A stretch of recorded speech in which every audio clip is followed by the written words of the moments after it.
Supervisor ने अशोक के सहकर्मी को फाइल के साथ अपने केबिन में बुलाया और दस्तावेज ना मिलने पर आश्चर्यचकित हो गया। अशोक के सहकर्मी ने फिर अशोक को फोन किया, ये पूछने के लिए कि दस्तावेज कहाँ थे।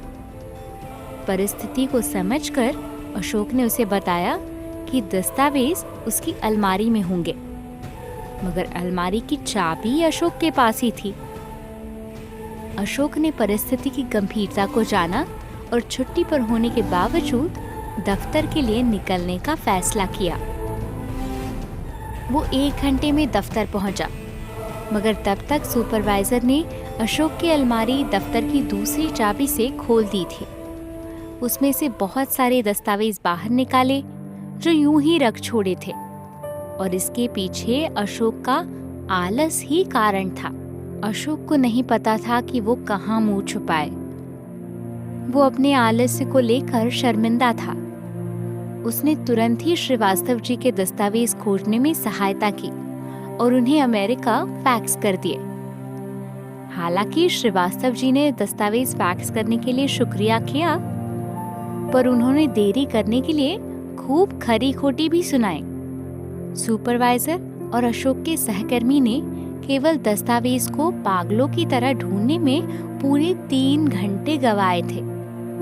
इसके अलावा कंपनी ने ग्राहक की नजरों में उन्होंने अपनी विश्वसनीयता भी गंवा दी थी, क्योंकि दस्तावेज देर से मिले थे। अशोक ने अपना सबक सीख लिया था। इसके बाद उसने 1 दिन के लिए भी दस्तावेज फाइल करने की देरी नहीं की। उसकी मेज हमेशा साफ रहती थी और दस्तावेज सही जगह पर होते थे।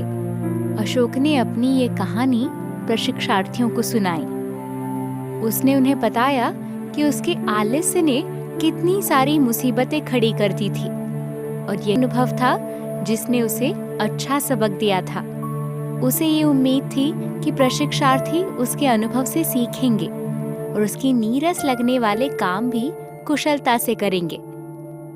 अशोक ने उन्हें समझाया कि संस्था में कुछ प्रक्रियाएं बनाई जाती है ताकि आपात की स्थिति को कुशलता से संभाला जा सके। श्रीवास्तव जी के मामले में पासपोर्ट का खो जाना आपात स्थिति थी, और बिजली की गति से सहायता पहुंचाना कंपनी के लिए अवसर था। ये उस काउंटर के कर्मचारी के आलस्य के कारण नहीं हो सका जिसने फाइल करने के नियमों का पालन नहीं किया। अशोक ने समझाया कि काम में शामिल हर छोटी छोटी